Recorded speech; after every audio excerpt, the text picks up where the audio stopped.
자, 그러면 이제 11강 들어가 보도록 하겠습니다. 자, 11강 내용 17세기 전후의 동아시아 전쟁과 문물교류라고 되어 있는데 오늘 우리가 배워볼 파트는 바로 전쟁 파트입니다. 전쟁하면 우리 한국사 시간에 배웠던 유명한 전쟁 두 가지가 있죠. 일단 일본이랑 싸웠었던 전쟁 이름이 뭐예요?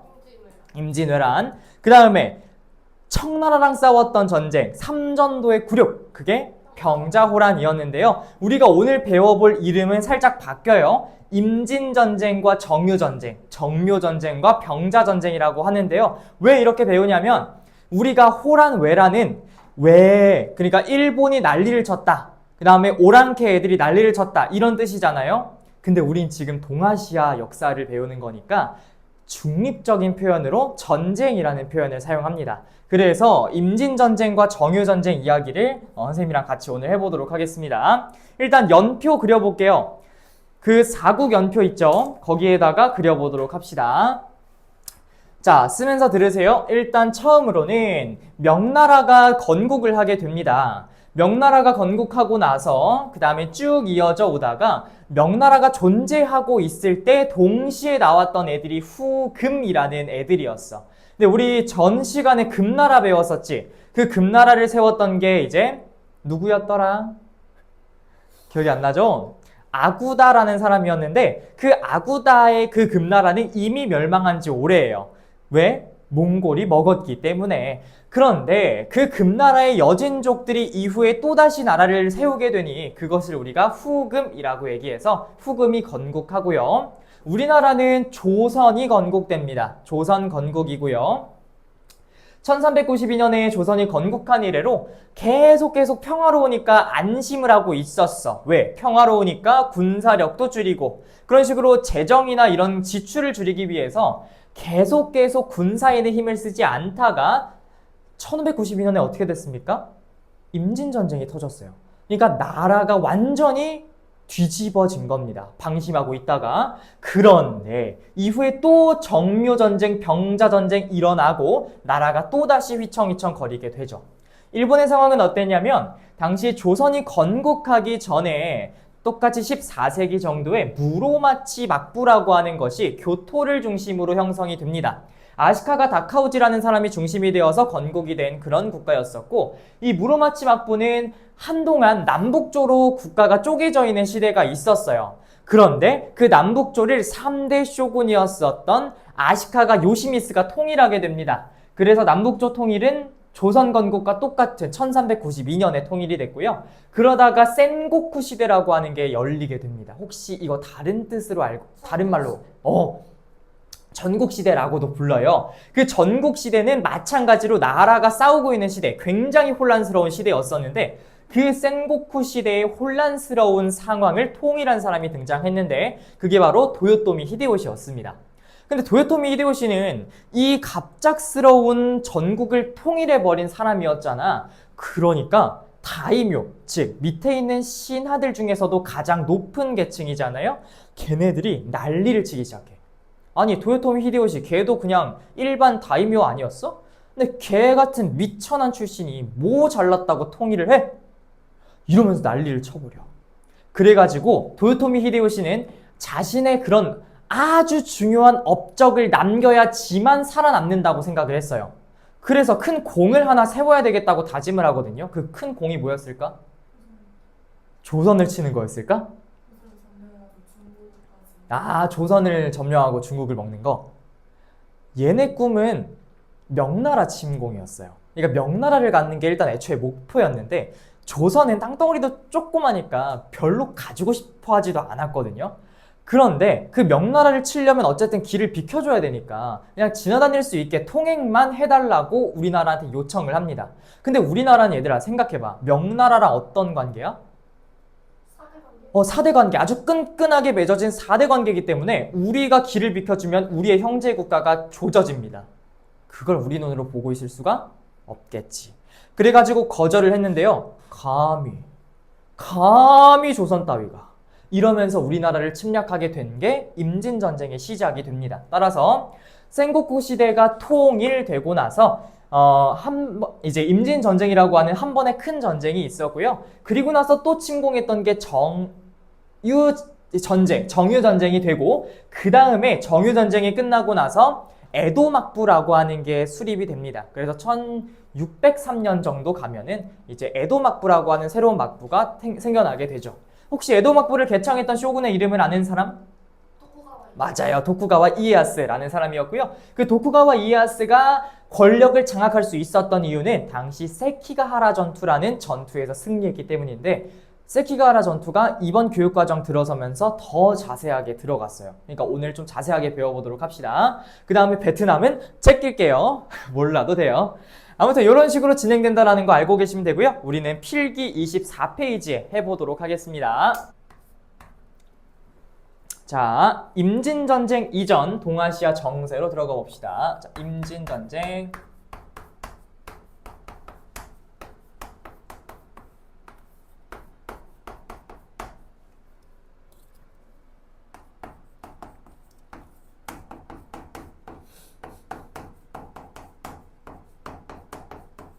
자, 1번. 자, 명나라부터 보도록 하겠습니다. 자, 당시에 어떤 상황이었는지 얘기를 좀 해보도록 할 건데요. 당시에 명나라가 존재하기 직전에 있었던 왕조가 뭐였죠? 원이라는 왕조였던 거 기억나죠? 그 원나라가 이제 무너지려고 합니다. 따라서 계속 교촌난발하고 화폐는 많이 찍어내. 그러면은 물가는 올라갑니다. 인플레이션 현상이 너무 심화되고요. 그러니까 경제력이 일단 조져졌고 농민들의 삶은 더욱더 궁핍해집니다. 따라서 농민 반란도 많이 일어났고요. 특히 빨간색 두건을 두르고 싸운 애들, 우리가 걔네들을 무슨 건적? 홍건적이라고 얘기하는데, 그 홍건적 출신의 인물이었던 주원장이라는 사람이 있습니다. 주원장.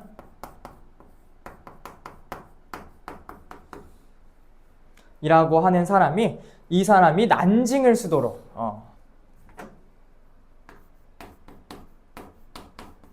난징의 건국. 자, 그래서 홍건적 출신의 원명이 교체되는 시기에 결국에는 주원장이라고 하는 사람이 난징을 수도로 건국을 한 국가가 명나라라는 거 생각을 하시면 됩니다. 자, 2번. 얘들아, 우리 난징이라고 하는 곳은 나중에 난징조약이라고 하는 조약 체결할 때 한 번 더 언급될 거니까 기억해 두시고요. 난징이 베이징이에요?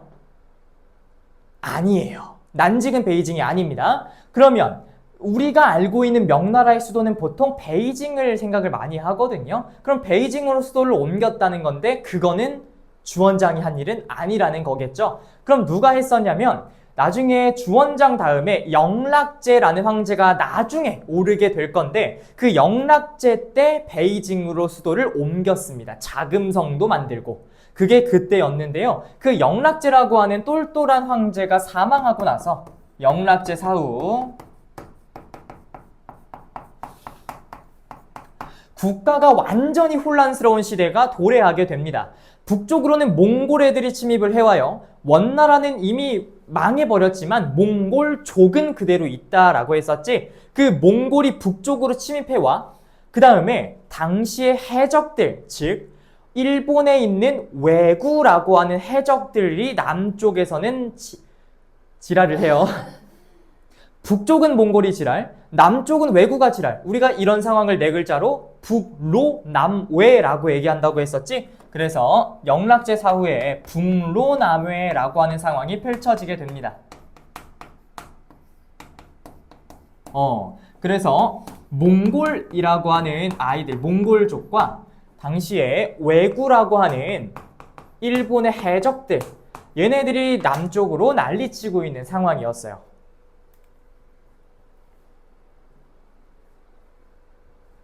자, 그래서 지금 명나라의 상황은 이런 식으로 흘러갑니다. 그래서 임진전쟁 이전에 명나라는 사실 외교적으로 평안하지 않은 그런 상태였었고요. 우리나라 조선의 상황을 한번 파헤쳐 보도록 하겠습니다. 자, 2번 조선.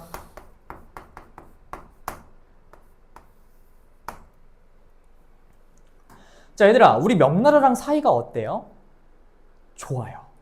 좋아요. 4대 관계를 맺었기 때문에 너희는 조선은 앞으로 신하야. 그 다음 우리 명나라는 임금과 같은 국가이니 나는 너희에게 모든 편의와 배려를 베풀어 주겠노라. 하지만 너희는 우리에게 충성을 다하도록 하여라 라는 4대 관계를 맺은 관계입니다. 따라서 4대 어떤 나라랑 명이랑 4대 관계를 맺은 그런 국가였었고, 그렇다면 4대 관계가 아니라 아주 친구같이 서로 교류하고 친하게 지내는 국가도 있었겠지. 우리가 그런 관계를 교린 관계라고 얘기를 합니다. 교린. 그러니까 친구같이 서로 사이좋게 지내면서 어떨 때는 강하게 강경책을 대하고 어떨 때는 풀어주는 회유책을 하기도 하는 그런 국가가 2개 정도 있었습니다. 일단 여진 아이들, 위에 살고 있는 여진족들. 그래서 우리가 예전에 사군육진이라고 하는 지역을 빼앗으면서 강하게 대응하기도 했지만 무역소를 설치하면서 친하게 지내기도 했고, 그 다음에 일본, 얘네랑도 친하게 지냅니다. 대등한 관계로서. 그래서 얘네한테도 쓰시마, 대마도 정벌하면서 강하게 대응하기도 했지만 그래도 친하게 지내는, 그래서 항구 열어주는 그런 관계로서 잘 지냈단 얘기야. 그래서 조선도 일단 평안한 그런 관계였었고요. 2번. 그 다음에 일본에 파견했었던 외교사절단이 있어요. 우리가 그걸 꼭 기억을 해야 되는데 바로 통신사라는 그런 단체였습니다. 통신사. 자, 우리 이따가 다른 사절단 하나 또 배울 거거든요. 연행사라는 걸 배울 건데요. 통신사는 일본에 파견된 거, 그 다음에 연행사는 청나라에 파견됐다라는 거를 꼭 구분하셔야 됩니다. 그래서 통신사 파견, 어디 나라? 일본에 이렇게 파견되었다. 됐죠? 그러니까 일본에 파견된 통신사가 존재했다라는 얘기예요. 그러니까 임진왜란이 일어나기 직전에도 얘네는 파견이 됐었다는 얘기야. 놀라운 사실 알려드릴까요? 임진전쟁이 딱 일어나기 직전에 센고쿠 시대가 어떻게 됐다라고 얘기했어? 통일됐다고 했지. 그 센고쿠 시대 통일한 거를 우리나라 통신사가 파견돼서 축하해줬거든요. 그러니까 축하 잔치에 갔어요, 실제로. 도요토미 히데요시가 통일했던 게 1590년이고 그 다음에 임진왜란이 일어난 게 1592년이거든요. 그러니까 불과 2년 후에 전쟁이 일어난 거란 말이야. 그러니까 전쟁 일어나기 2년 전에 축하잔치에 갔던 통신사애들이 이런 얘기를 했어. 자기들이 축하잔치를 갔는데 걔네가 이상한 얘기를 했대. 무슨 얘기를 했냐면, 야, 우리 명나라 친다는 그런 소식이 있던데 그거 사실이야? 야, 내가 그거 들었는데 그거 사실이래. 이런 걸 들어버린 거야, 통신사애들이. 그럼 걔네는 지금 뭘 알고 있는 거야? 앞으로 명나라를 칠 전쟁이 있다는 걸 알고 있는 거잖아. 그럼 조선에서도 그에 대한 대비를 해야 되겠지. 그래서 통신사애들이 가가지고 곧 있으면 전쟁이 일어날 것 같다고 얘기를 했어요. 근데 우리나라가 하는 말, 몰라. 아닐 거야. 이런 대응을 해버립니다. 속 아니 지금 전쟁이 일어난다고 얘기를 했는데 안 믿어 와를. 그래가지고 나라가 대비를 못했죠. 그래서 임진전쟁에서 처음에 발릴 수밖에 없었던 겁니다. 여기까지 이해됐나요? 오케이. 자, 그러면 우리 3번 이제 일본으로 가보도록 하겠습니다. 3번 일본.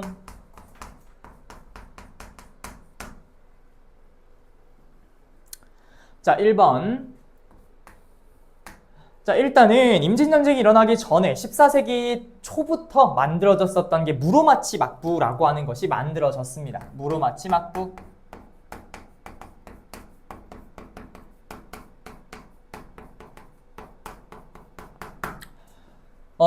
그래서 무로마치 막부라고 하는 게 있었는데요.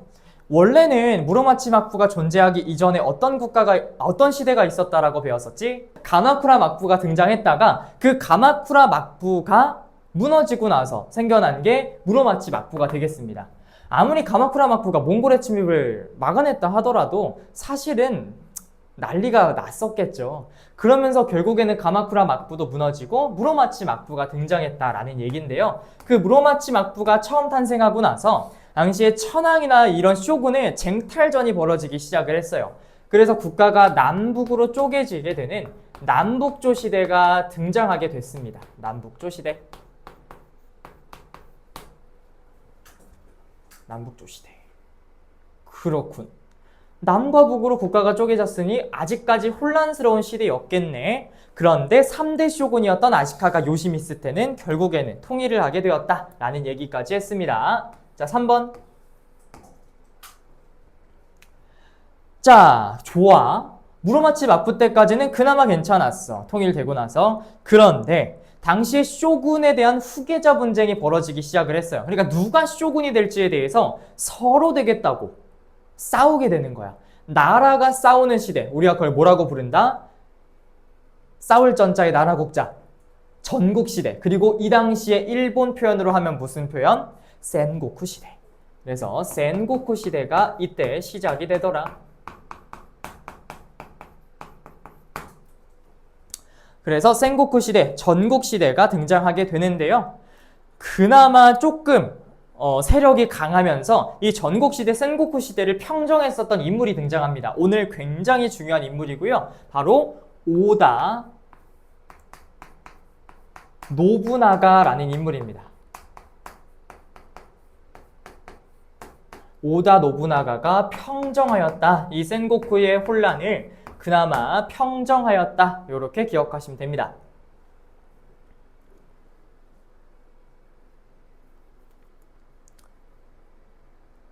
얘들아, 오늘 내가 얘기했지만 이 임진전쟁하고 정유전쟁하고 뭐 병자, 정묘 이 전쟁 파트는 정말 쉬운 파트고요. 왜 쉽냐면 시험 문제 낼 수 있는 게 뭐밖에 없냐면 가 전쟁 중에 있었던 사실로 옳은 것은 이런 문제밖에 사실 못 내. 그러니까 너무 뻔하잖아. 근데 이 다음에 배울 파트가 정말 어려워요. 우리 지금까지 배웠던 파트 중에서도 제일 어려운 파트야. 은유통 파트거든. 거기가 1호 계정 동아시아사 파트에서는 그게 킬러였어. 킬러. 그러니까 애들 다 죽여놓는 그런 문제가 거기에서 항상 나왔거든. 근데 그 파트에서 줄어든 내용이 없고 늘어난 내용만 있어요. 그러니까 우리가 다음 강의에서 대비를 좀 해야 되는데요. 다음 시간에 막 포르투갈로부터 뭐 조총을 받아들이고 그 다음에 나가사키에 뭐 네덜란드 들어왔다가 포르투갈 추방당했다가 그렇죠, 뭐 에스파냐 나오고 이런 애들이 나오게 되거든요. 그런데 오늘 하나만 미리 배워둘게요. 포르투갈이라고 하는 애들로부터 일본은 뭘 받아들였냐면 조총을 받아들여요. 그 조총이 포르투갈이 정말 잘 만들었거든. 근데 그거를 받아들인 애가 오다 노부나가라는 사람이었어. 그러니까 얘가 왜 평정했는지 약간 느낌이 오지. 그런 군사력과 기술력을 갖고 있는 애였어. 그래서 오다 노부나가 왜 그럴 수 있었냐면 포르투갈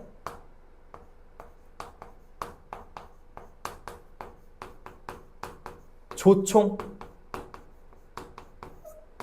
전래. 포르투갈의 조총이 전래됐기 때문에 사실 이런 것 때문에 오다 노부나가가 이를 평정할 수 있었다라는 얘기를 한 겁니다.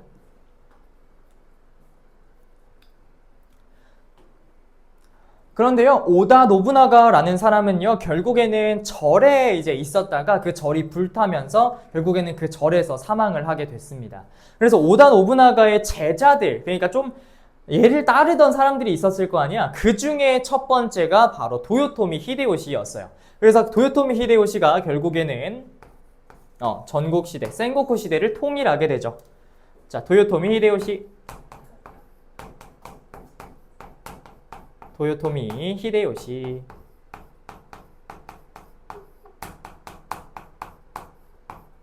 도요토미 히데요시가 전국 통일, 센고쿠 시대를 통일합니다. 전국을 통일해버려요.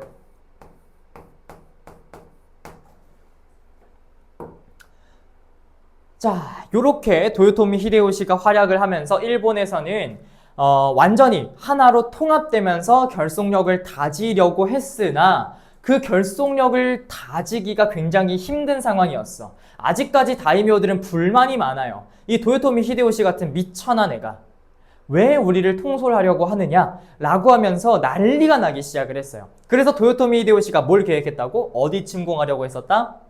명을 침공하려고 했었다. 그래서 우리나라한테 길 비켜라 하는 정명가도, 명나라를 정벌하기 위해 길을 비켜라 라는 키워드를 내걸지. 우리나라 어떤 반응했다?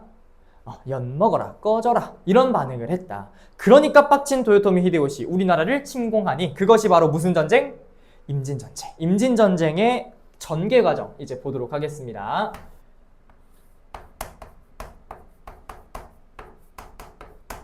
자, 임진전쟁, 정유전쟁의 전개.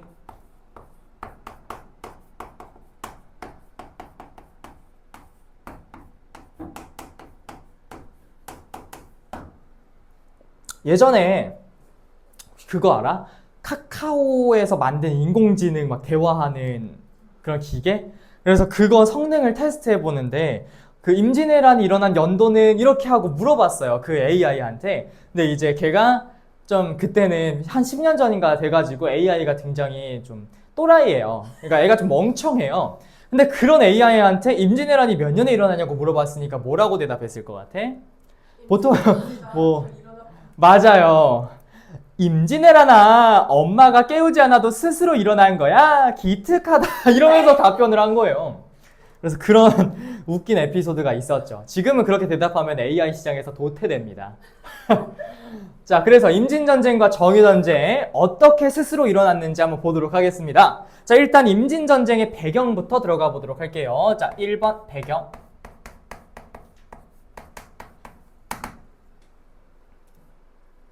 사실 이 도요토미 히데요시가 원했던 건 국내 정치의 안정이었어요.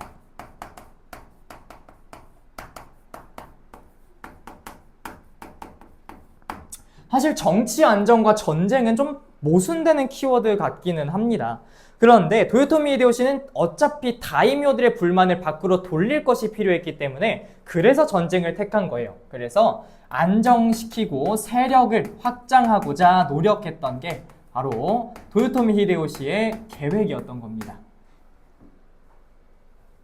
확정이 아니라 확장. 미안.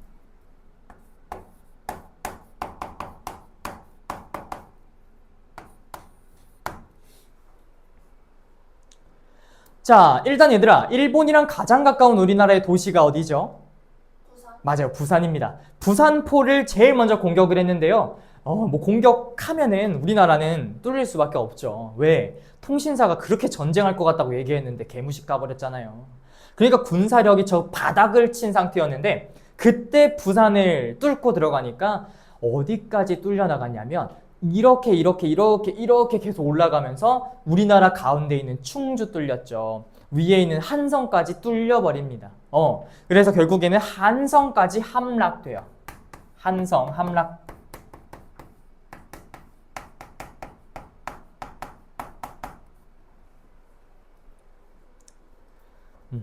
우리 전개는 6번까지 있을 거예요.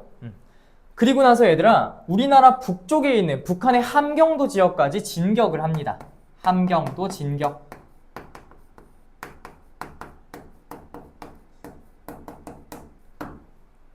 그래서 한성까지 함락되고 함경도까지 진격해 버리니까 결국에는 선조가 의주라고 하는 우리나라 완전 끝까지 그렇게 피난을 가게 됐어요. 자, 그런데 우리나라에도 희망 같은 사람이 있었으니 그 사람이 바로 누구? 이순신이라는 사람이었죠. 그래서 이순신이 활약을 합니다. 이순신 활약.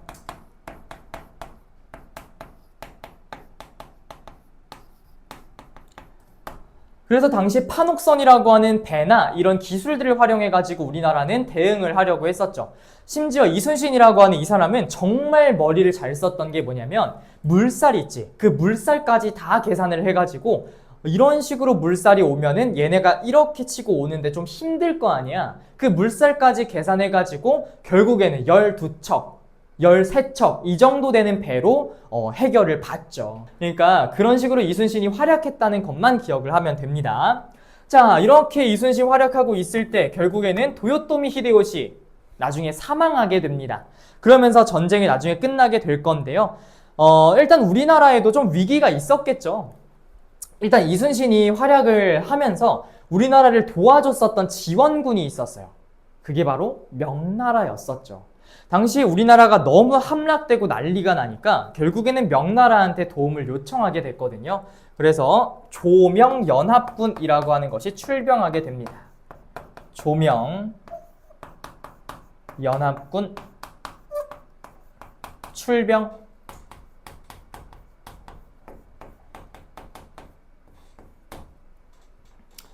자, 조명연합군이라고 하는 것이 출병하면서 이순신이 활약하면서 결국에는 조금 더 도움이 되는 쪽으로 바뀌게 됩니다. 그런데 놀랍게도요, 명나라가 온다고 드라마틱하게 변하지는 못했어요. 왜 그랬냐면 당시에 4번 벽제관이라고 하는 곳이 있었습니다. 거기에서 있었던 전투를 벽제관 전투라고 얘기하는데 그 벽제관 전투에서 대패를 해버려요. 조명연합군 모두가.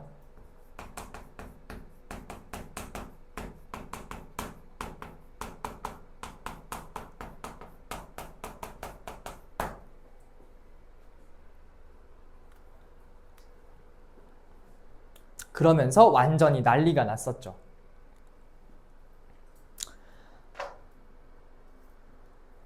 하지만 얘들아 혹시 그런 거 들어봤어? 행주산성에서 있었던 행주대첩? 그게 대첩이잖아. 완전히 큰 승리를 거두었거든. 거기에서 전세가 역전됐어요. 그러니까 벽제관 전투에서 패배는 했지만 바로 곧이어 있었던 행주대첩에서 우리나라가 승리해버리면서 이제는 전세가 역전돼서 우리 조명연합군이 완전히 소탕을 해버리게 됩니다. 심지어 일본이 여기 이렇게 우리나라가 있고 그 미친 애들이 이렇게 있으면은 얘네가 이런 식으로 부산을 뚫고 우리나라에 들어왔던 거잖아. 이런 식으로.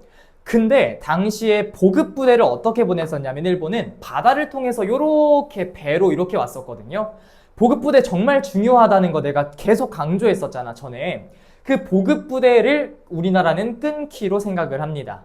왜? 이순신이 제일 잘하는 게 뭐예요? 바다에서 싸우는 거예요.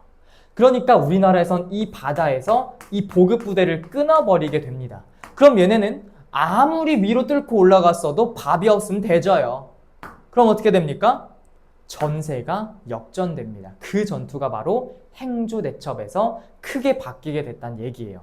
그러면서 전세가 역전됐고 보급 부대도 끊어놨으니까 우리나라는 이제 이길 방법밖에 없는 거죠. 그래서 우리나라는 일본하고 이제 뭘 하게 되냐면 강화협상을 하게 됩니다. 5번 강화협상. 얘네도 지금 이제 좀 쫄리는 거야. 그래서 이제 강화협상을 같이 주도하게 되죠. 자, 5번 강화협상.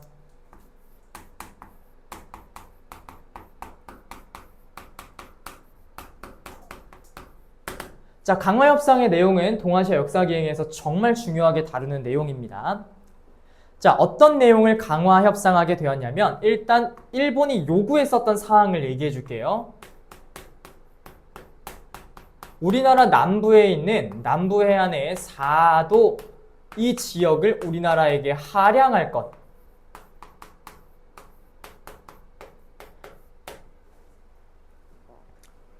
우리나라한테 땅 달래요. 그 다음에 얘들아, 얘네 명나라랑 무역 못하고 있는 상황이었거든. 그 명과 무역하게 해달라, 무역 재개하게 해달라 라고 하는 거를 강화협상으로 일본이 요구하게 됩니다. 자, 우리나라 여기에 응했을까요? 아니면 안 했을까요? 응하지 않았습니다. 그러니까 우리나라는 이 강화협상이 턱없이 진해 위주로 이루어진다라고 생각을 했고요. 우리나라가 거절하게 돼요. 근데 그것 때문에 다시 한번 니네가 감히 거절을 해? 조선 따위가? 이러면서 다시 한번 침입을 해온 게 뭐냐? 그게 정유전쟁입니다.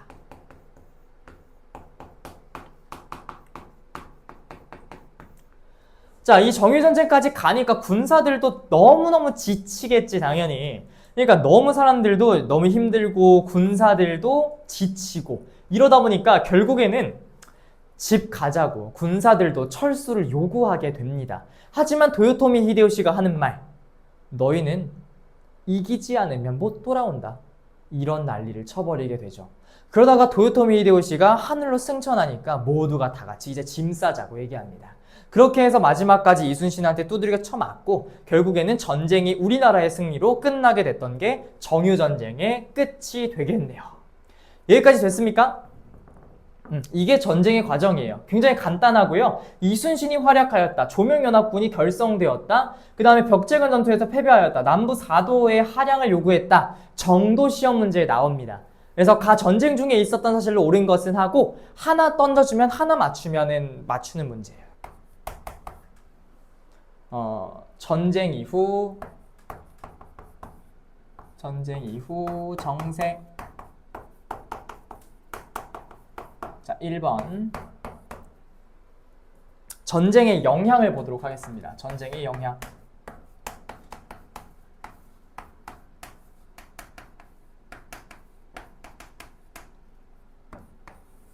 자, 전쟁. 오케이, 좋아. 전쟁 했어. 그러면 일단 피해 입는 거는 당연히 국민들의 피해가, 백성들의 피해가 정말 컸겠죠. 일단 농지의 황폐화가 진행됩니다. 그러니까 땅에서 당연히 전쟁을 했으니까 땅이 완전히 막 불타고 난리 나고 막 농작물 저 토마토 저기 가 있고 토마토 당시에 농사를 했나? 아무튼 구황 작물이며 다 저기에 던져진 상태예요. 그러니까 농민들 울어요. 왜? 힘들게 농사 허리 끊어질 정도로 물리치료 받아야 될 정도로 허리가 다 나갔는데 내 농작물 어디 갔어? 실현 났잖아. 그럼 어떡해? 농민들은 그러니까 이 피해가 정말 황폐화되면서 커지게 됐고요. 피해가. 그 다음에 또 문제는 뭐였냐면요. 우리나라의 문화재들 싹 다 소실됩니다. 불태워요. 걔네들 일본 애들이요. 불태우는 거 정말 좋아해요. 예? 우리의 문화유산, 소중한 문화유산 다 그때 싹 다 뒤졌어요. 그러니까 지금 거의 다 복원한 거야. 심지어는 복원이 되지도 않은 것도 있고 우리나라가 복원을 아직까지 하고 있는 것도 정말 많아요. 그게 다 임진왜란 때 불타 없어진 거예요. 그래서 문화재 소실.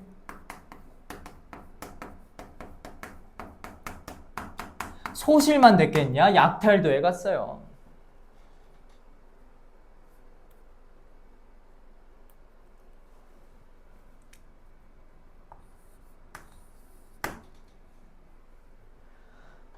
자, 그 다음에 얘들아, 전쟁 중에 사람을 데려가는 거를 피읍, 리을 뭐라고 얘기하지?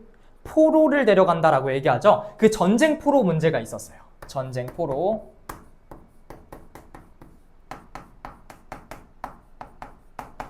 자, 전쟁 포로 이야기를 해보도록 하겠습니다. 기억. 자, 우리나라에 정말 도자기를 잘 만들었던 장인이 있었습니다. 이름하여 이삼평이라는 사람이었는데 그 이삼평의 도자기, 이 기술이 거기로 갑니다. 이삼평이라고 하는 사람을 결국에는 데려가가지고 이삼평의 도자기 기술을 걔네가 가져가게 되죠. 이삼평의 도자기 기술, 전래, 도자기 기술이 저기로 갔다.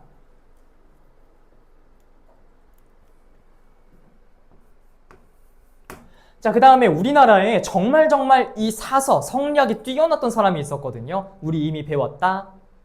후지와라 세이카랑 교류했던 게 누구라고요? 자, 우리 친구들 우리 머릿속에서 싹 다 잊어먹고 왔나봐요. 강항이라는 사람이었던 거 얘기해도 모르나봐요. 자, 강항과 우리나라의 강항이라고 하는 사람과 후지와라 세이카라고 하는 일본의 사람이 만납니다. 전쟁 포로로 강항이 끌려가면서 후지와라 세이카, 우리가 교류했다라고도 하고요. 비슷한 표현으로 교유했다라고도 씁니다.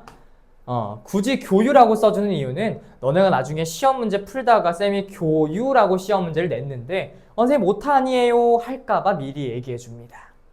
교유.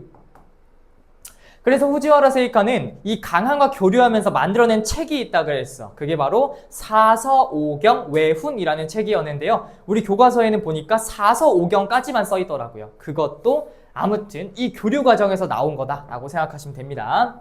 그 다음에 얘들아, 여기 위에다가 칸 있으면 하나만 더 적자. 전쟁 포로가 우리나라 사람만 끌려간 게 아니라 우리나라도 약간 받은 사람들이 있었을 거 아니야. 근데 사실은 우리나라가 포로로 데려갔다기보다는요, 스스로 지네가 항복을 하면서 우리나라에 온 애들이 있었어요. 귀신이란다. 미쳤나봐. 귀순한 애들이 있었어요. 우리가 걔네들을 항복한 외인이라는 뜻에서 줄여서 항외라고 부르거든. 그 항외 애들이 우리나라에 조총, 그 포르투갈 애들이 너무 잘 들여왔어요. 우리가 알려줄 테니까 목숨만을 살려주세요. 이러면서 귀순한 애들이 있었어요. 그래서 항외. 이거는 포로라고 보긴 어려워요. 하지만 쓸 데가 없어서 어디다 쓸게요. 항외. 얘네가 조총을 전래해줬다, 우리나라에.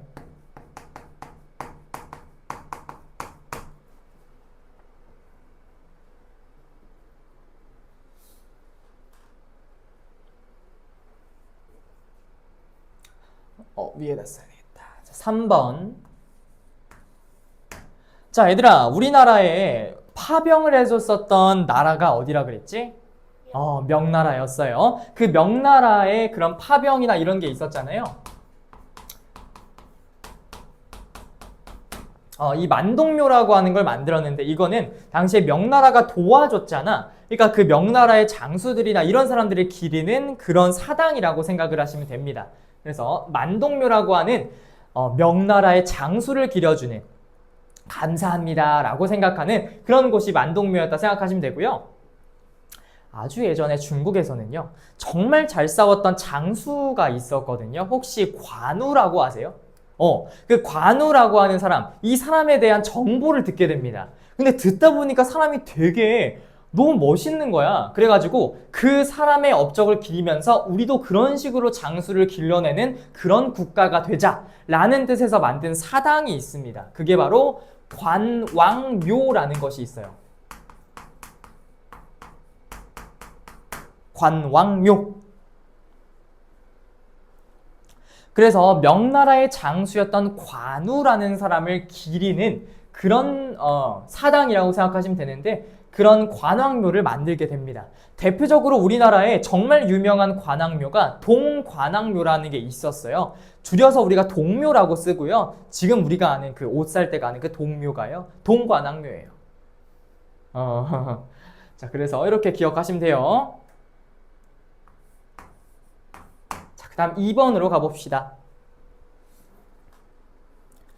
자, 명나라와 일본의 상황을 한번 볼게요. 자, 일단 명나라, 우리나라 지원해줬죠. 그 지원 누구 돈으로 합니까? 국민의 세금. 맞아요. 지네 세금으로 합니다. 그러니까 국민들은 빡쳐요. 아니 무슨 남의 나라 도와준다고 그렇게 우리 세금 뜯어가냐 라고 하면서 농민 반란 겁나 일어납니다.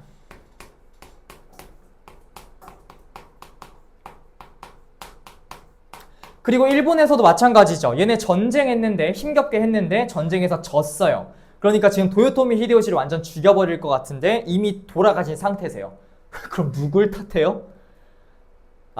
다이묘들. 그치, 다이묘들은 이미 지금 빡쳐가지고 지금 나라 거의 지금 죽여버릴 듯이 빡쳐있는 상태예요. 내가 그 도요토미 그 미천한 것, 이러면서 지금 빡쳐있는 상태입니다.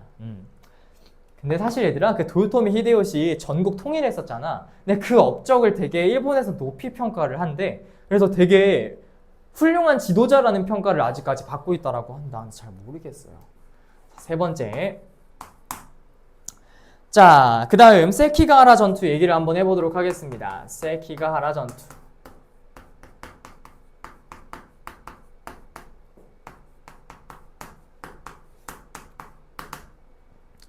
여러분들 혹시 그 영화 파묘라는 영화 보셨나요?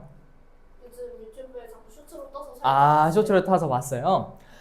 저는 이제 파묘를 봤어요. 극장 가가지고 봤는데요. 일단은 정확하게 내용이 기억이 잘 안 나요. 왜냐하면 눈을 가리고 귀를 가리고 봐가지고요. 내용이 잘 기억이 안 나는데 어렴풋이 좀 떠오르는 기억이 있어가지고 제가 이번 수업 준비를 하면서 다시 봤거든요. 미치는 줄 알았어요. 어제 잠을 못 잤어요. 누가 비교하나 하셨나요? 아니요. 수업 준비를 해야 돼서 강제로 봤거든요. 이거 수업 준비하다가 소리를 질러가지고 옆에 있는 친구가 굉장히 놀라더라고요. 일단은 그 영화를 보니까 엄청 무서운 일본 귀신이 나와요. 스포할 수 있는데 혹시 영화를 보셨나요? 안 봤어도 그냥 스포할게요. 아무튼 그 일본 귀신이 나오는데 그 귀신이 갑자기 나와가지고 그 김고은 당시 무당입니다. 거액의 돈을 받고 무당을 하시는 분인데요. 그 의뢰를 받고 하는 그 활동 중에 귀신과 접촉을 하게 됐어요. 귀신이 이렇게 물어봅니다. 은어와 참외를 대령하였느냐 이렇게 은어와 참외를 대령하였느냐 이렇게 물어봤거든요. 그런데 그 무당이 이렇게 얘기를 합니다. 은어를 준비하겠습니다. 이렇게 얘기를 했어요. 자, 여러분들 방금 귀신이 뭐라고 얘기했죠? 이거 안 적어도 돼요. 이거 파묘 얘기 적을 필요 없어요. 자, 은어랑 참외라고 얘기했잖아요. 은어가 뭐야? 은어는 물고기예요. 물고기, 생선인데 그 은어랑 참외 있잖아. 이게 정말 중요한 질문이거든요. 은어는 당시에 누가 좋아했냐면은 서군 애들. 그러니까 군대 중에서도 얘들아 서군이랑 동군이 당시에 나뉘었었거든요. 내가 아까 얘기했지. 오다 노부나가의 제자 중에서 도요토미 히데요시가 있었다고. 그 도요토미 히데요시랑 같이 약간 있었던 애가 도쿠가와 이에야스라는 사람이었어. 근데 그 도요토미 히데요시가 아무튼 대진 상태니까 그의 아들이었던 도요토미 히데요리라는 애가 있었거든. 굉장히 애기야, 애기. 그 도요토미 히데요리라는 애가 자리에 앉았어. 근데 얘들아 생각해봐. 단종이 어린 나이에 즉위했다 어떻게 됐니?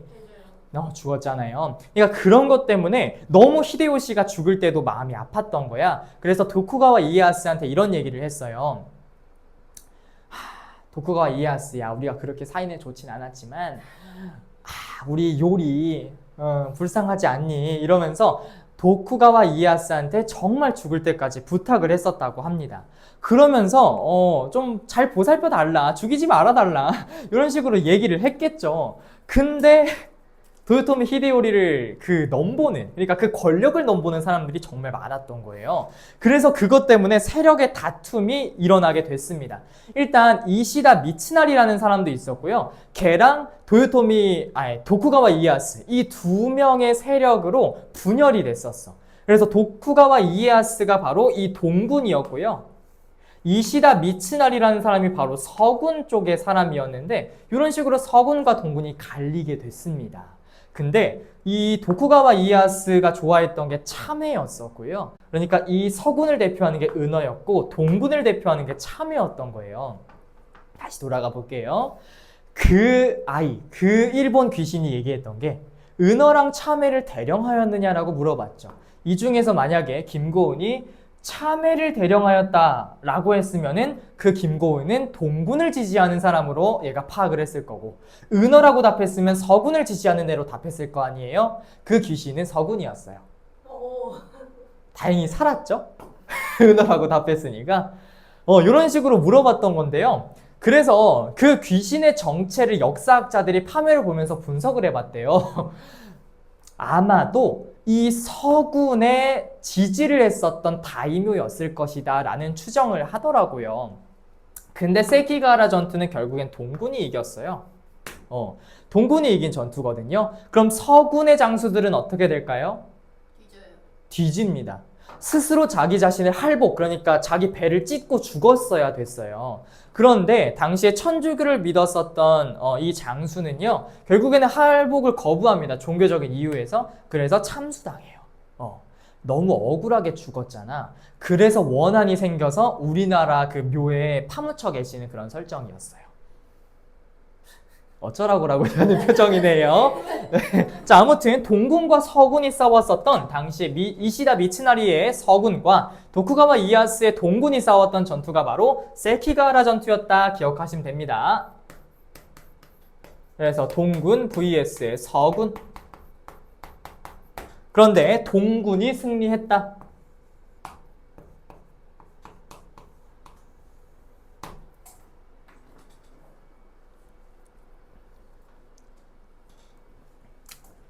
그래서 당시 동군이 승리했었으니까 결국에는 도쿠가와 이에야스가 승리하면서 에도 막부가 수립돼요. 에도 막부 수립.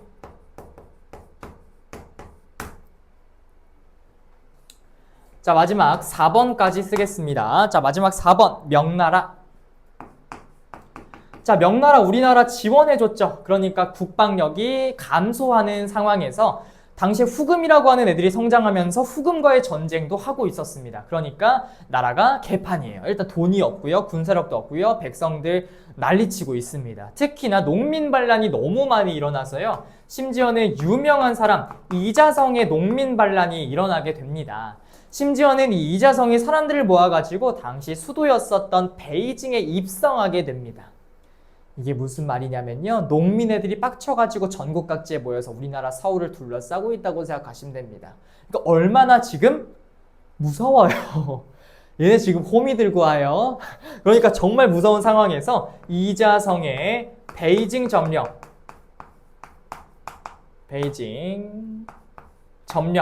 그래서 결국에는 이자성의 난으로 인해서 1644년에 명나라는 멸망하게 됩니다. 그래서 여기까지 이야기를 해봤고요. 우리 이제 문제 한번 풀어보도록 하겠습니다. 자, 문제는 26페이지에 13번 문제 한번 풀어볼게요. 오케이. 자, 같이 봅시다. 자, 가나 시기 사이에 볼 수 있는 모습으로 가장 적절한 것은 하고 물어보고 있고요. 자, 가부터 볼게요. 임금이 도성에서 충주 전투의 패전 소식을 들었어. 그 다음에 평양으로 거처를 옮기면서 만력제, 당시 명나라의 황제였거든요. 명나라의 황제야, 군사 좀 요청할게. 우리나라 좀 도와줘. 하고 요청하고 있는 상황이야. 그러니까 임진전쟁 초반의 상황이겠지. 왜? 발리고 있잖아.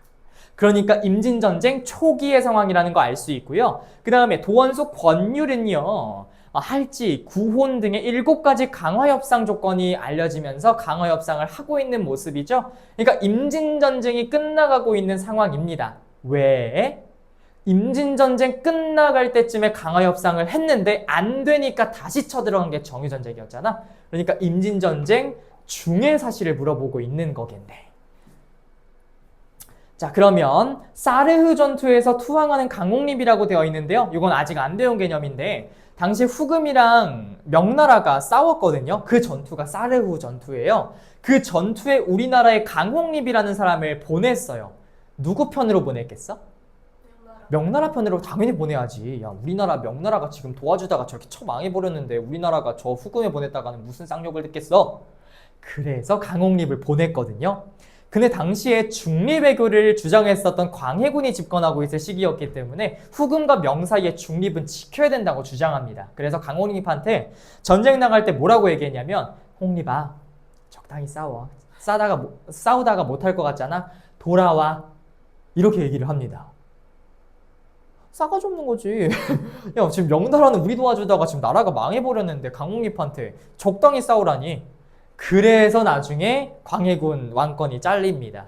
그래서 아무튼 이 시기랑 안 맞고요. 가도에 머무르고 있는 모문룡이라는 사람은요, 이것도 이따 설명할 거기 때문에 일단 패스할게요. 벽제관 전투를 벌이는 이여송이라고 되어 있네. 벽제관 전투 임진전쟁 중에 있었던 사실이 맞네요. 그래서 정답은 3번으로 체크하시면 되고요. 농민군을 이끌고 베이징에 입성하는 이자성이라고 되어 있지. 이자성 언제 나와야 돼? 나중에 1644년에 나와야 되니까 일단 패스. 나가시노에서 조총부대를 지휘하는 오다 노부나가라고 되어 있는데, 얘들아, 오다 노부나가는 전국시대 중에서 평정하는 인물이잖아. 그러니까 전국시대에 대한 설명인데 전국시대가 끝나고 나서 임진전쟁이 시작된 거 아니야? 그러니까 시대가 안 맞아요. 그래서 5번은 틀린 설명입니다. 그래서 여기까지 끝!